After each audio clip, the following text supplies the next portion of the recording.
Are you ready? Can I see your hands be lifted up? Yes. Are you ready? Amen. Every praise belongs to our God. Here you go.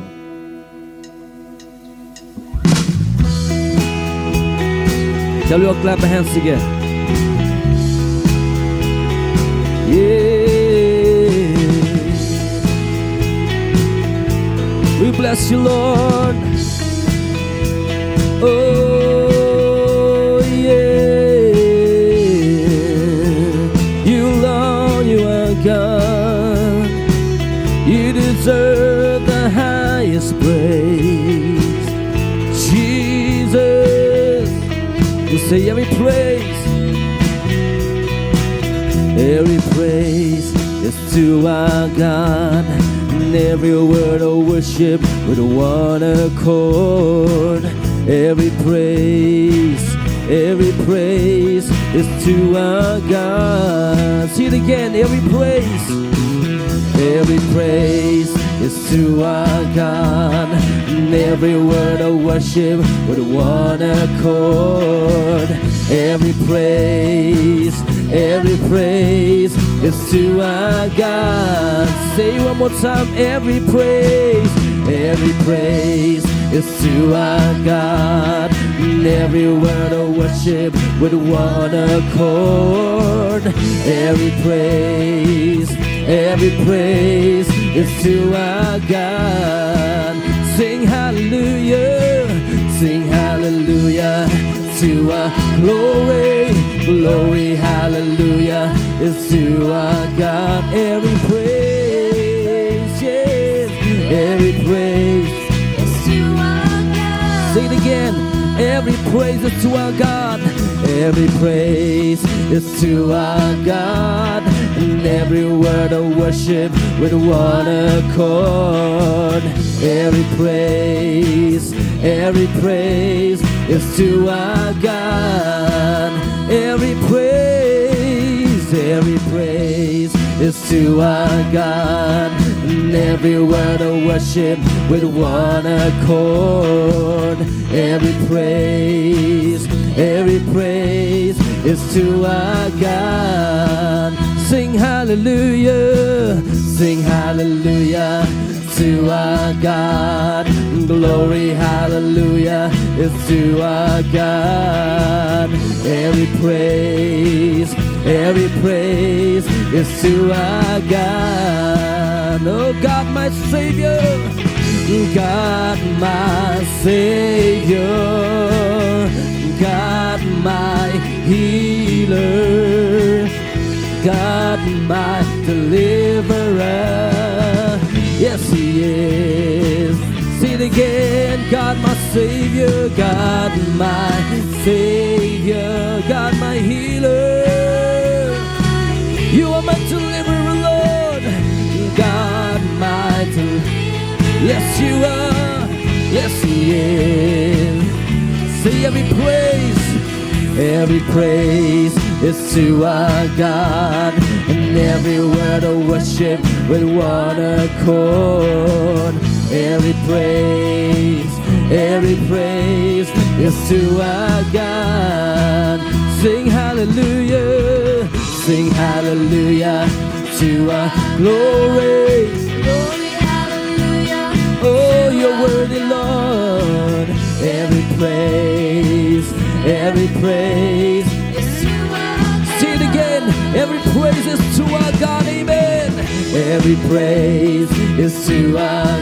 Every word of worship belongs to you, Lord. Every praise, oh, every praise is to our God. Sing hallelujah to our glory, hallelujah is to our God. Every praise is to our, oh God, my Savior, let's declare it. God, my Savior, you are my Savior, Lord. You are my healer, God, my deliverer. Yes, He is. Say it again. God, my Savior, God, my Savior. You are God, my healer. You are my provider, my healer, my savior. Yes, you are. Sing it again, God, my savior, God, my savior, God, my healer. You are my deliverer, God, my deliverer. Yes, He is. See, every praise, here you go. Every praise is to our God. Every word of worship with one accord. Every praise is to our God. Sing hallelujah to our God. Glory, glory, hallelujah is to our God. Every praise, every praise, every praise, every praise, every praise, every praise, every praise, every praise is to our God.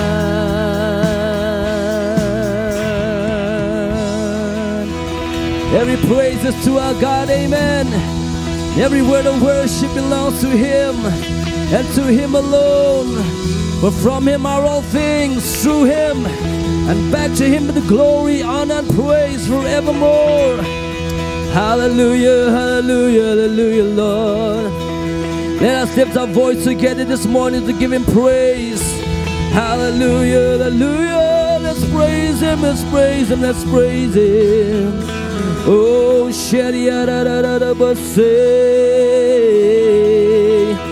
Oh, we praise You, Lord, we praise You, Lord, we praise You, Lord.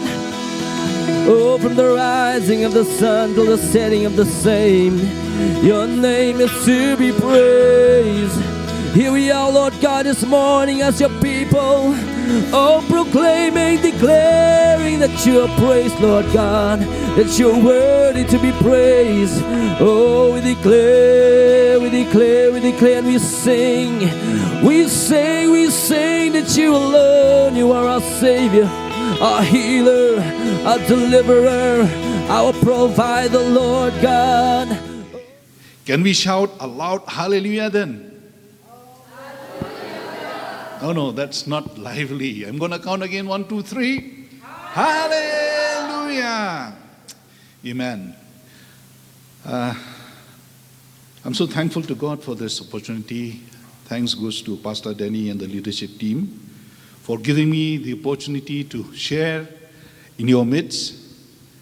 And I'm so glad. I was pleasantly surprised to see so much of us. I thought yesterday it rained the whole night. I thought some of us must have slept through the morning service, but it's good to see.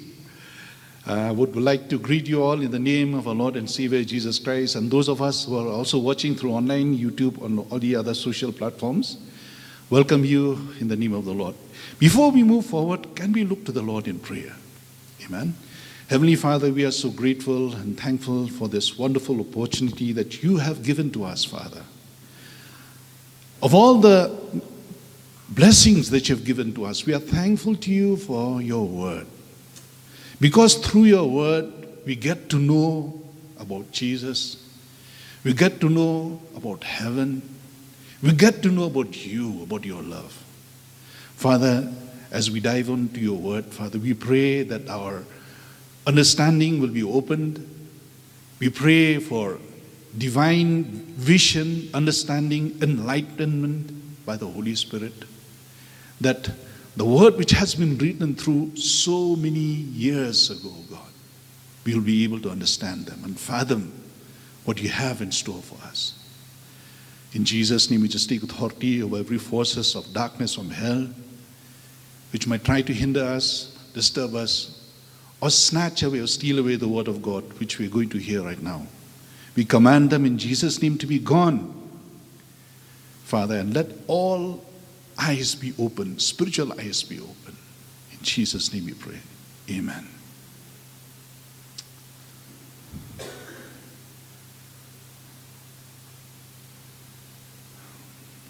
Let me start with this. Before I accepted Christ, I had so many questions. What are the questions? What is my purpose in life? Why am I alive?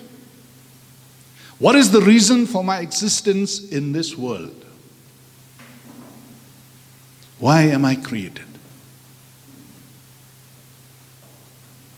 This has been a long journey with the Lord, I think 38 years almost. So you must have guessed, I accepted the Lord at a very young age. But from a very young age, I was very suicidal and was very pessimistic in my outlook of life. And these questions which you see here, I wish the camera could be focused there as I'm showing. I wish I had the answers to all these things. Because I did not have the answers, just like you see this emoji over here, he's scratching his head and wondering wherever he goes, whomever he meets, whatsoever he does, he has questions and questions. What I'm going to teach to you right now is something which has gripped me for the last 1 year or so, or even all along. But I didn't realize that. By God's grace, Apostle has placed on me the responsibility to look after the Hindi section. And the online Bible study which I share all the time, I've been speaking on this. And I hope my audience who join me online, they are not bored. And I find that wherever I've been asked to preach, I'm speaking on this only. And it is not without reason. Yesterday as I was praying, meditating on all this thing, I looked up for a search. I think all of us, we use Google search. I wish this slide could be zoomed out. Now, there's a trend in Google when you want to search about anything about Google, how to cook, how to find happiness. See, I asked Google, what are the 3 most asked questions all around the world? And you'll find the first question is that the meaning of life was ranked the most.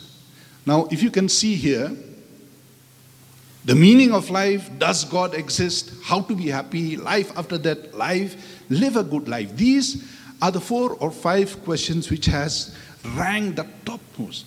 And what surprised me is that the number 1 question, meaning of life, was asked for almost 79 million times.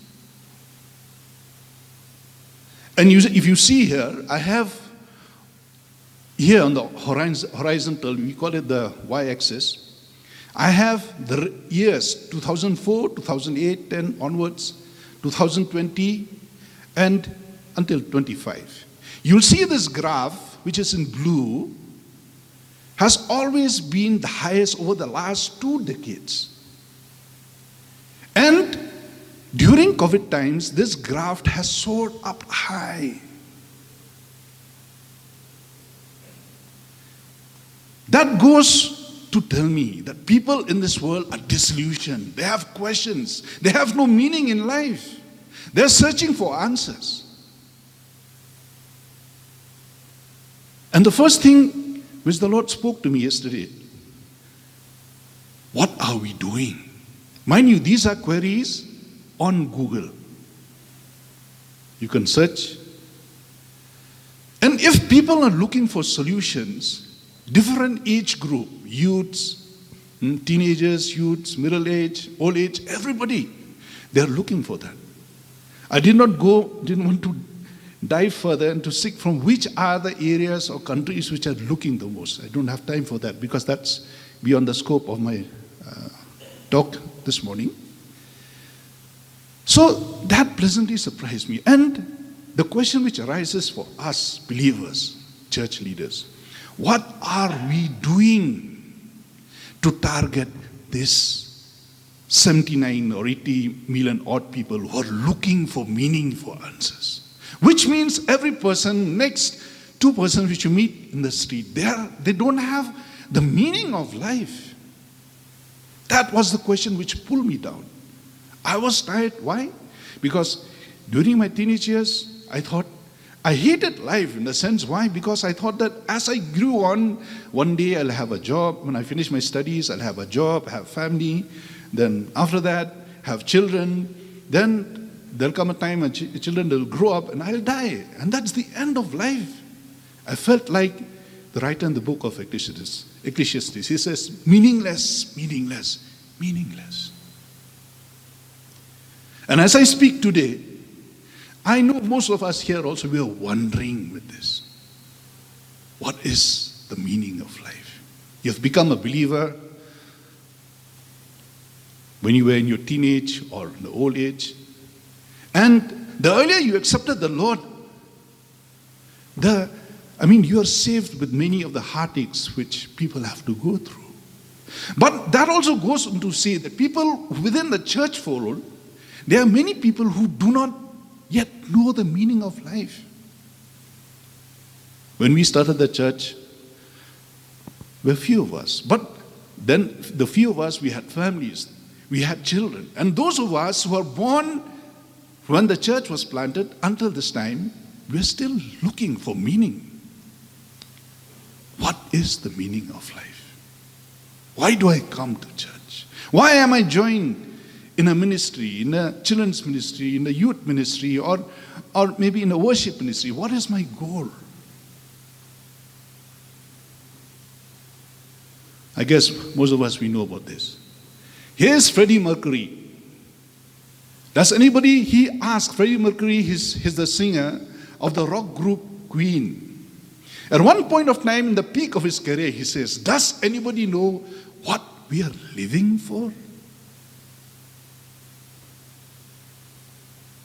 In spite of the fact that he has amassed a lot of wealth, a lot of fortune, and mind you, these rock stars, they amass a lot of fame, fortune within a short period of time. But then their life is a wreck.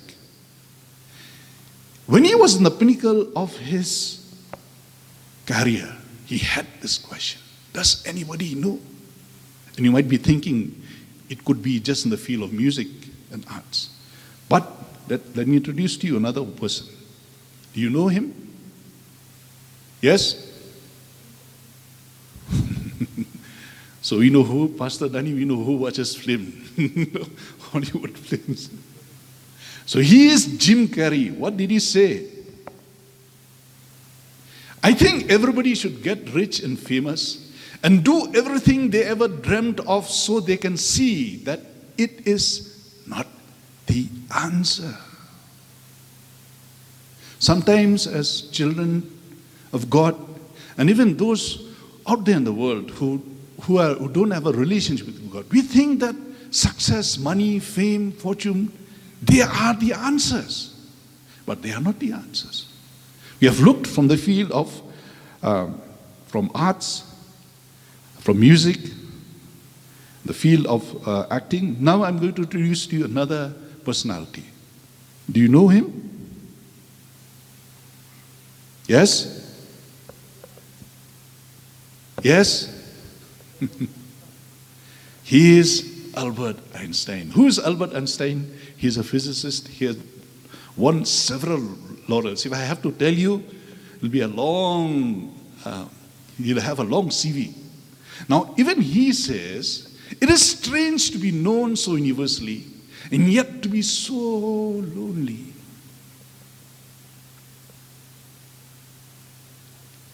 Dear children of God, sometimes when you have been brought up in a family which is a struggling family, you think that when you get a good job, when you get a good salary, that will, all my struggles inside will put an end to that. But that's not the solution.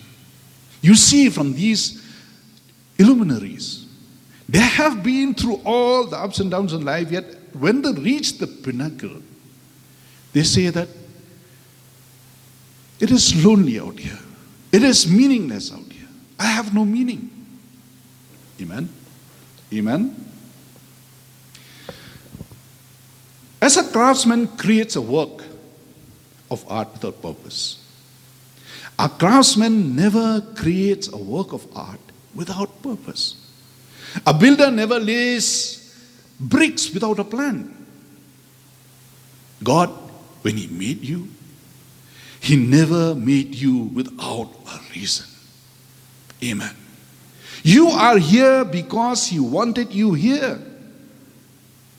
God, when He created you and me, sometimes we think that loneliness is only out there in the world. But even within the church premises, people are lonely. Yes, I'm speaking even for charismatic circles as well. You come to church from one Sunday to the other, you give to the work of the Lord, you're involved, but then you're lonely. You have so many issues, so many questions around knocking you off. Sometimes you don't have answers. I'm here to give you hope.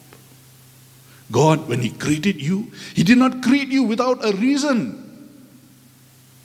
He wanted you to be there. As you see the potter, when he took the lump of clay, the clay was what? Is dirt. And when he put over this wheel, the spinning wheel, he has his artistry hand forming this lump of clay, into a shape which is not yet done. You and I, who are here, and those who are watching, we are in this stage. We do not know our end. How can we? We can never know our end, because God knows the end from the beginning. Amen. Amen. The tragedy in life is not death, but a life without purpose. When you go in a house where friends or family who have expired, and you go to comfort them, we think it's a tragedy because it's left. No. The tragedy in life is people who are living their lives but a life without purpose. You and I who are here, youths, families, elderly people, are we living the purpose in life? Some of the greatest and wealthiest place in earth is not the gold mines, the diamond, places where they harness the diamond, the gold, or the precious metals. But you know what are they? They are the graveyard. As one of the great men of God, he says, the graveyard is the richest place on the surface of the earth, because there you will see the books that were not published, ideas that were not harnessed, songs that were not sung, and drama pieces that were never acted. Amen. Amen. All of you over here are silent. We still have time. This is a wake-up call for us who are here this morning, and for also those of us who are watching. This leads me to my text. Book of Acts, chapter 13, verse 36. The word of God says, "For when David had served God's purpose in his own generation, he fell asleep.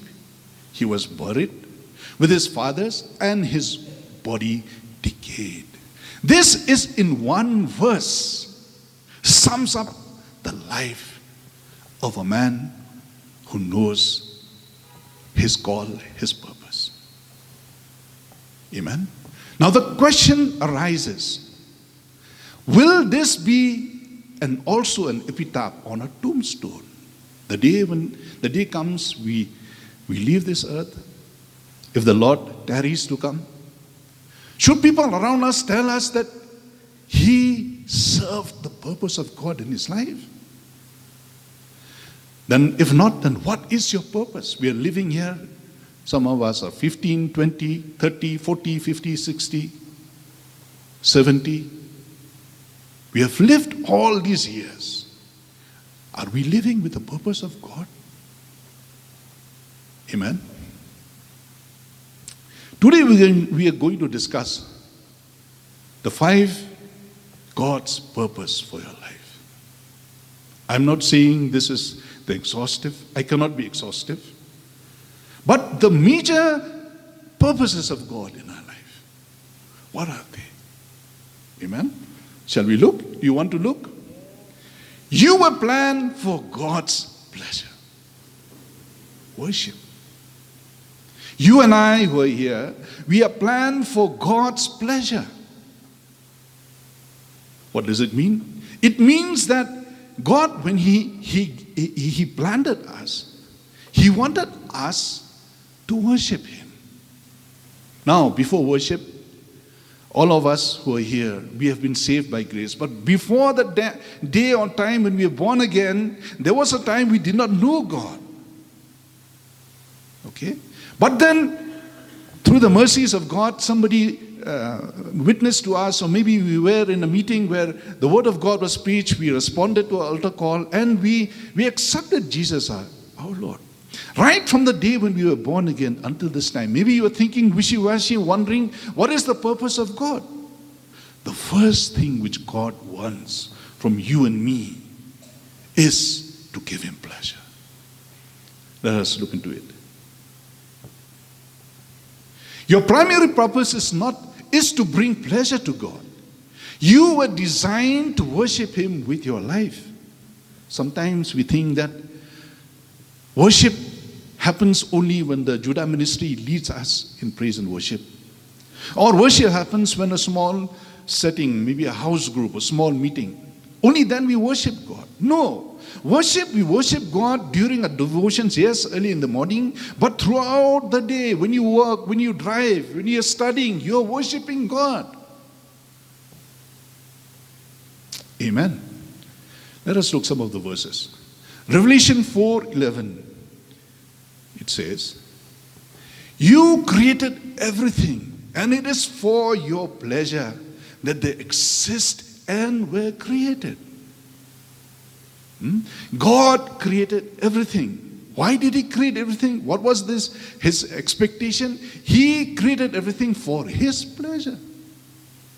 Which means you and I who are here, we are created for God's pleasure and His pleasure alone.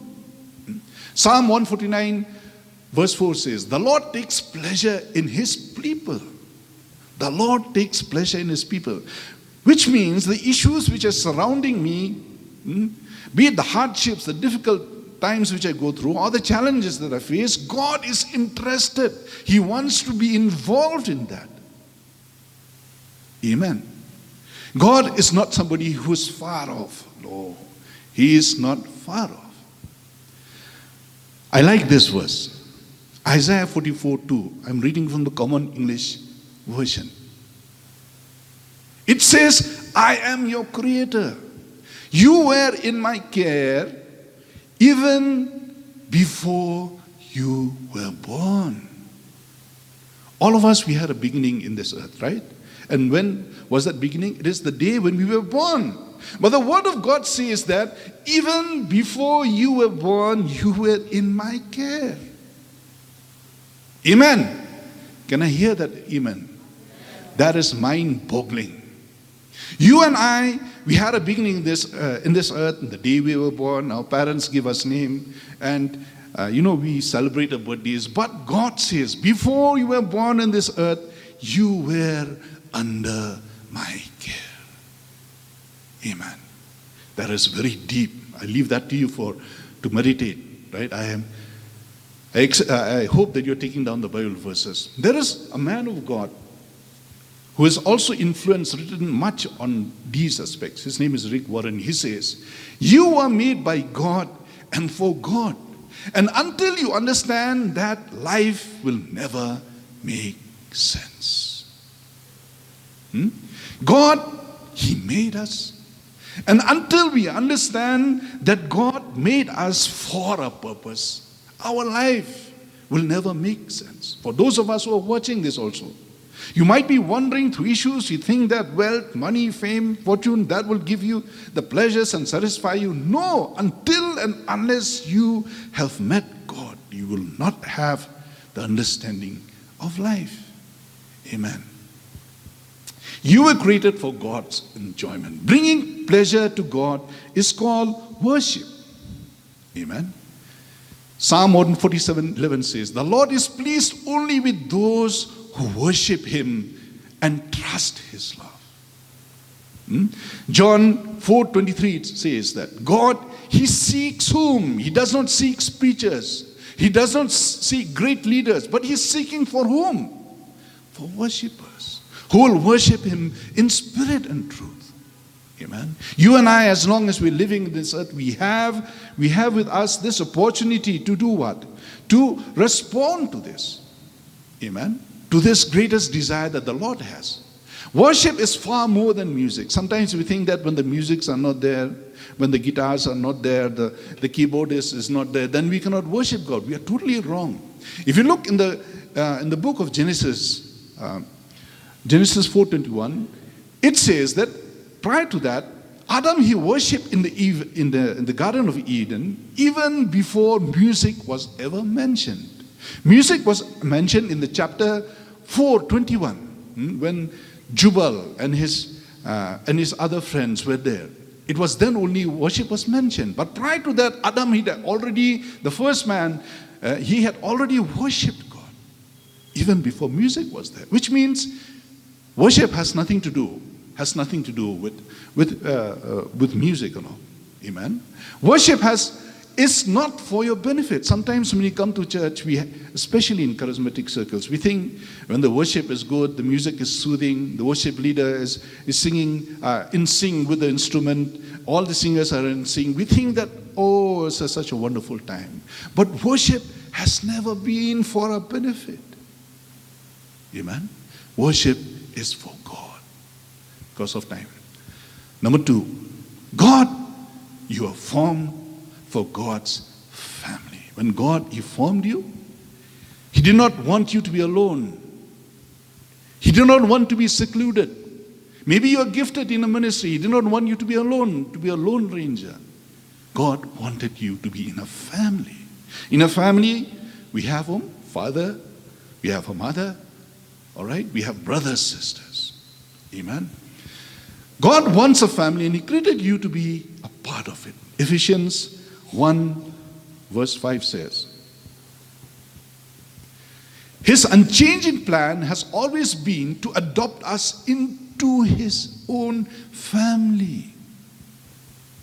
Right from the Garden of Eden, when man sinned and he fell from that relationship with God, His unchanging plan, which means right from before, He wanted communion, He wanted fellowship with mankind. Even though when Adam sinned, God, when he in the evening of the day, when He came down, He was looking for whom? From Adam. Why He was looking for him? He was looking for communion. He wanted fellowship. And right from that time, His desire that He had to have a communion, to have a fellowship, has never changed. And it has been what? To adopt us into His family. Now that we have sinned, we have fallen, He wants to adopt us into His family. And through whom? Through Jesus Christ. Amen. That's how you and I are here. That's why we have people from different colors, different tongue. You and I are adopted into God's family. And that's a privilege. We have a Father who loves us, who cares for us. Amen. Now, these are peoples of different color. Whatever our race, our tongue may be, God has invited us in a family. Amen. Amen. Yeah. Okay, let's move forward.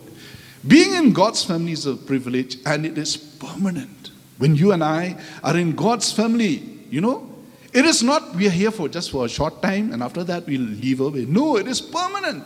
Your spiritual family is even more important than your physical family. Let us look to the Gospel of Matthew, chapter 12, verse 50. It says, Jesus said, anyone who does the will of my Father in heaven is my brother and sister and mother. So that goes more to say, to define that. We think that our brother and sister is one born from the same parent. But the Word of God defines us what? He who does the will of God, irrespective of what race, what tongue he speaks. He is our brother. He is, or she is, our sister. Amen. When you join God's family, it is like being written in a permanent book. Your name is never erased. You are what? In God's family. Your concern becomes my concern. Your challenges becomes my challenges. Your sorrow becomes my sorrow. Your victory becomes my victory. That is a family. You were born for God's family. That's why when we are here in church, we need to pull down all those strongholds which sometimes the enemy has placed, or even culture from where we come, culture group where we come, hindrances, thinking that this brother is from this high echelons in the society, I cannot mix with him. No, that is totally wrong. You and I, if we have the same Father, the same Son as a Savior, we need to walk confidently. Amen. Amen. Okay, because of time. 3, baptism is the public symbol of joining God's family. Baptism is not optional. It is a command and a symbol of a new identity. Book of Acts, chapter 2, verse 30, it says, repent and be baptized for the forgiveness of sin. Now this truth has been adulterated over the ages. I do not want to dwell on that. But God's method has always been repent first and be baptized for forgiveness. So what baptism is? Romans 6:3 verse 4 says, we were baptized to become part of Christ, and we were raised to live a new life. Amen. It is just like an engagement or a wedding ceremony. Okay, when the two people are being engaged or getting married, they exchange vows, and in addition to exchanging of vows, they exchange a ring. That ring signifies what? That this person is no longer his, no longer alone, but he or she belongs to somebody else. So also baptism goes on to say that we are no longer our own, but we belong to him. We have become part and parcel of God. Amen. Amen. Let us move to the third one. You were created to become like Christ. Now once that you are part of a family, you have taken baptism, you've committed to a church, you are in number 3. You were created to become like Christ. To become like Christ. Or we call it in short, discipleship. Amen. And God said, let us make man in our image according to our likeness. Genesis 1:26. Now, this process of God is always being ongoing to become like Christ. God will never stop until and unless we become like Christ. Colossians 2:7 says, reading from the Living Bible, let your roots grow down into Christ and draw up your nourishment from him. See that you go on growing in the Lord and become strong and vigorous in truth. Amen.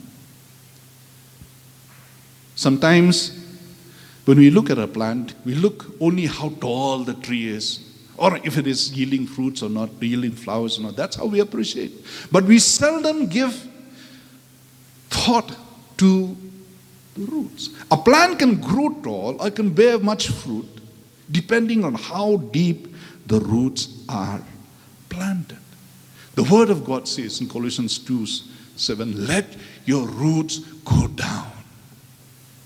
Dear brothers and sisters, those of us who have been born in a church, brought up in a church like this, sometimes you might get distracted. Maybe this is not for me, this is for somebody else. No.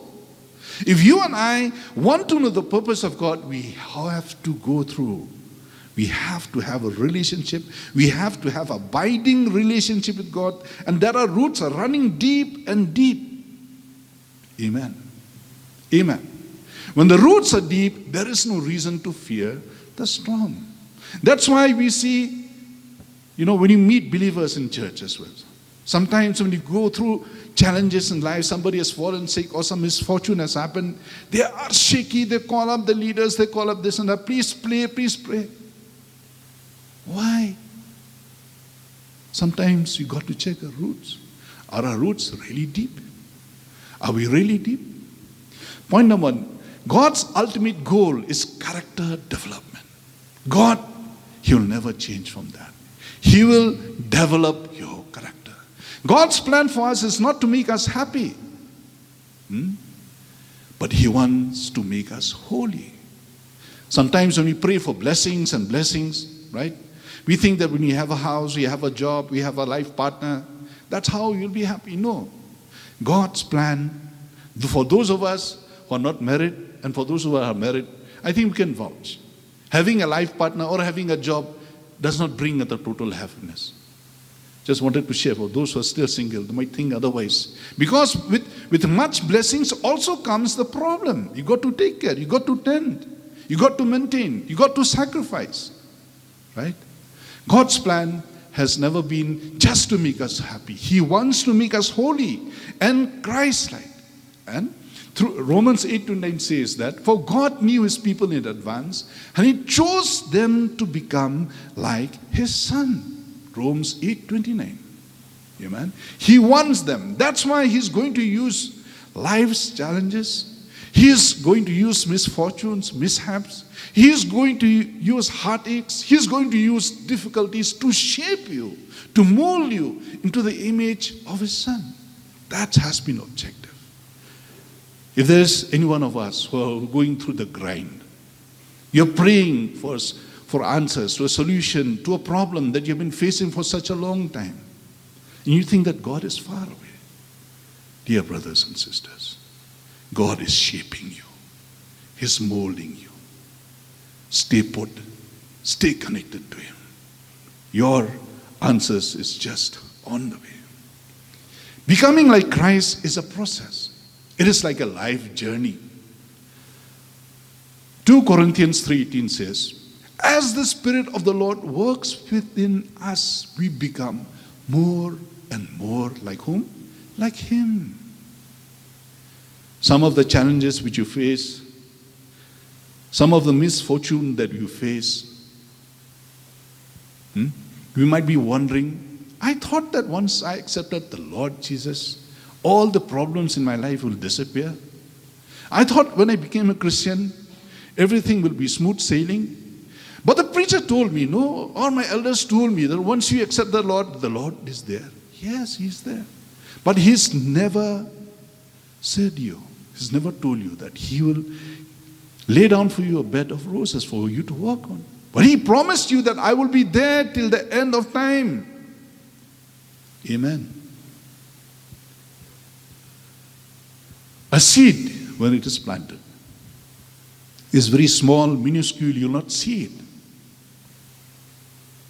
According to science, the seed has to die also.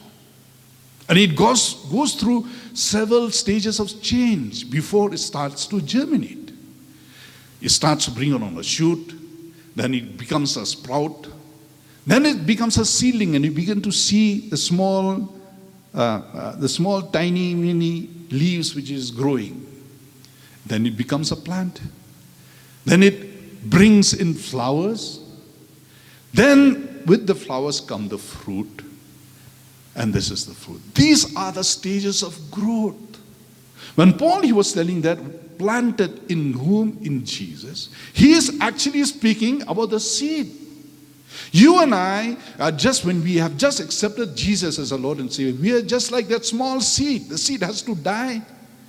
Self-thought, his self-life, his self-desires, his selfish desires, all of that has to die to conform to the image of Christ. And life's processes, life's challenges, if you are a student, if you are a teenager looking for a job, if you are in whatever stages of your life, God is using all these circumstances to mold you, to shape you into what he wants you to be. Amen. Amen. Point number 3, God uses everything to help you. God uses both the good and the bad. Sometimes we thank the Lord only for the good. Rome 8:28 says, and we know that in all things God works for the good. All things, the good and the bad, it works out for whom? For the good of you, good of me. That's why let us raise up our faith level. When if you are going through a hard time, difficult time, let us thank the Lord for the bad that we are going through. Amen. Amen. When a sculptor or an artist uses a piece of clay to mold or shape, he uses fine tools. He uses fine tools to do what? To carve out the unwanted one. ones. And mind you, if this bust could speak, it would say, "Oh, it pains, please do not hurt me there." But the sculptor or the artist knows what he's out there, what he intends to bring to shape. And he'll use several tools. Some of the tools are very blunt. Some of the tools are very sharp. Some of the tools are very soothing. He'll use them to do what? To bring out the best. Amen. Number 4, you were shaped for serving God. Ministry. Just becoming born again, coming to church, having a good family, church family, becoming like Christ is not the end to it. You were shaped for ministry. God has a call in each and everyone's life over here. And until and unless we understand that, our life will not have a purpose. 1 Peter 4:10, it says, God has given each of you a gift. It never says, God has selectively given each of you a gift. No. God has given each of you a gift from His great variety of spiritual gifts. I can imagine, sorry I couldn't put that caricature here. I can imagine God the day when we were born. You know, He carried His back load of, just like Santa Claus, let's imagine, back load of gifts. And He went to each and every household where a child is born. And He gave everyone a gift. Variety of gifts. Amen. To spice up what? To spice up the ministry. To flavor up the ministry, the service towards God. Not all of us have the same calling. Not all of us have the same gifting. No, we are all unique. And it becomes umpteen on us that you and I, we work out, we find. Try to find what is that gifting in our life. I've been a Christian over 3 decades.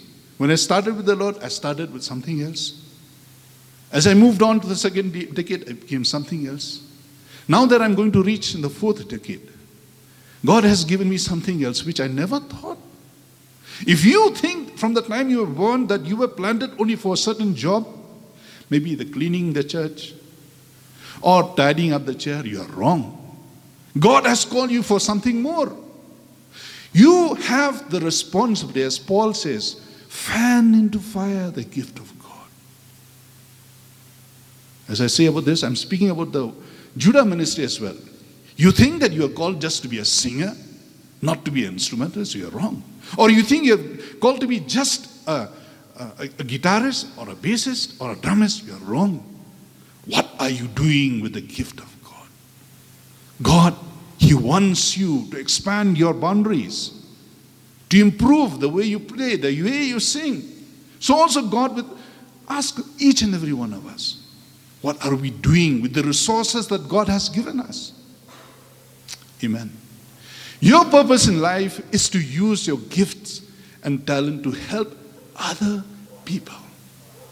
Your journey in life teaches how to do that. Your journey, your experiences in life, it teaches how do we do that. Just as a key, as you see here, the keys, different shape, different sizes, different cuts. It can only open a specific lock. So also God's gifting, skills, experiences in your life. It is meant for what? For a specific purpose. The last one, 5. You were made for a mission. No one in this earth is excluded from mission. You might say that I'm not a preacher, I'm not an evangelist. And to talk about that, I never thought, Pastor Danny, as I grew up, I was very shy, timid. I never thought I'd be speaking in front of people. But then the work of God inside of me pushes me. I almost felt like Abraham. All of us, we know about that, his call. He says that I'm this and that, I'm not fit. I almost thought like that, but that's a deception of the devil. You have to find him. You have to corner him. When God calls, he calls you for greater things. Matthew 28:19-20 it says, "Go therefore, make disciples of all the nations." I'm reading from the Amplified Version. Help the people to learn of me. So nice. Go therefore and make disciples. Discipleship, preaching, doesn't have to be in a large format. It can be one-on-one. It can be your friend who goes to school. It can be your friend who goes to college, university. It can be your colleague who's sitting in the room, in the office room. It can be your neighbor. It can be your brother, your sister. Go and make disciples of all the nation. Help the people learn of me, believe in me, and obey my words. Baptizing them in the name of the Father, the Son, and the Holy Spirit. That is the call. Verse 20, so nice, this translation, it says, teaching them to observe everything that I've commanded you. And lo, I am with you always, remaining with you perpetually. Dear friends, God, He remains with you, irrespective whether you feel or you don't feel. Please do not let your faith depend on your feelings. When you have circumstances, difficult times going through, you might think God is far away. No. Your feelings, scientists, they say, feelings of love, of hate, unbelief is actually the work of the hormones. Fact remains, God is there. The word is there. You believe the word. Sometimes you got to force and speak the word as well to ourselves so that you can change a situation. I'm with you, remaining with you perpetually, regardless of circumstances, and on every occasion. Beautiful. Every occasion. The good, the bad, sorrowful, even to the end of the age. I am with you. A candle fulfills its purpose when it shines in the dark. When there is darkness, when there is unbelief, when there is sorrow, it is there that you got to shine the light. Amen. Amen. Amen. In conclusion, what have we spoken about? God's purposes for you are clear. Worship. Love Him with all your heart, with your work, with your works, with your mouth. Love Him. Number 2, fellowship. Be part of the family. Many brothers and sisters who at one point of time you've accepted the Lord, but you've strayed away from the family. You're doing wrong. You got to come to the family. Number 3, discipleship. Become like Christ. God is using His circumstances to change, to transform you. Number 4, ministry.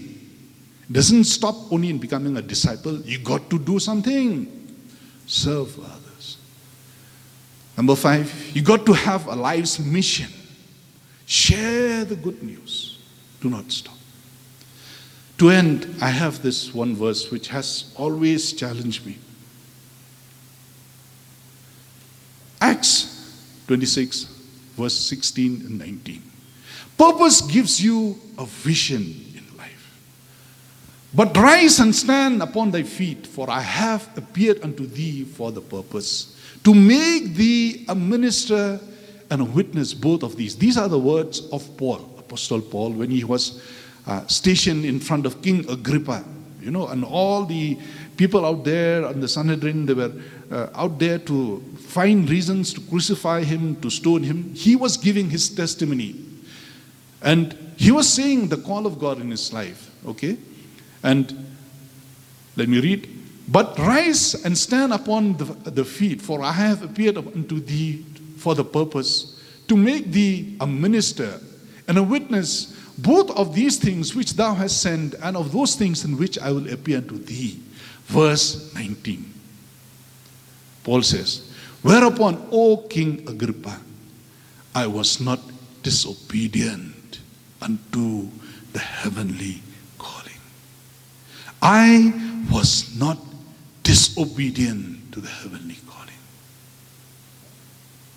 Dear friends, one day you and I will have to stand before God. Will this be our testimony too?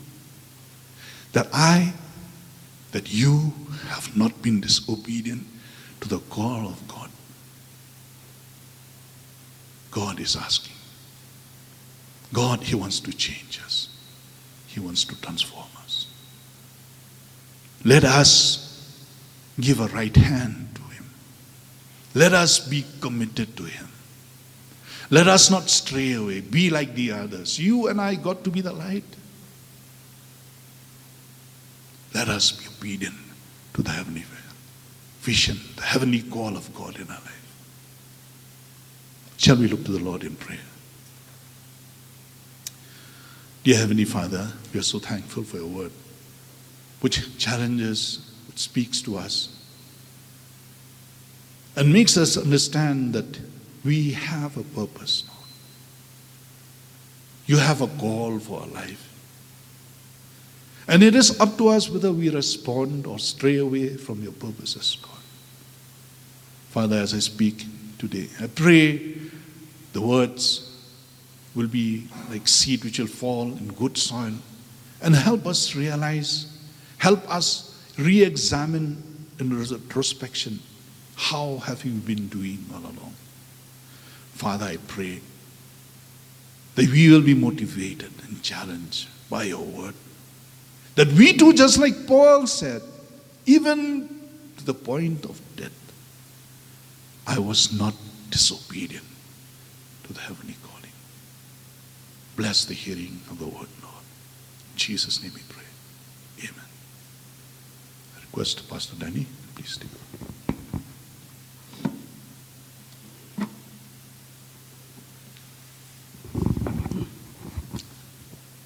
Thank you, Elder, and may we all give a big round of applause for our brother here. Thank you so much. If I may have his permission, I would like to add something. Do I have your permission to add something? Okay. Maybe the world would say, look deep into yourself. Look into your heart. Look deep into yourself. You will find your purpose in life. But I beg to differ that. The Word of God does not say that. Once we find God, we find our purpose in life.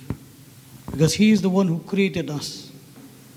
We go to the Maker and we always find what is His intention of creating us. And then when He talks about the serving part, how do we serve, or how do we are in the mission? God shaped us. God shaped us to be useful for Him. The word shape is an acronym. You can look up, is an acronym, shape. God will use our spiritual gift. God will use our heart, our passion. God will use our ability.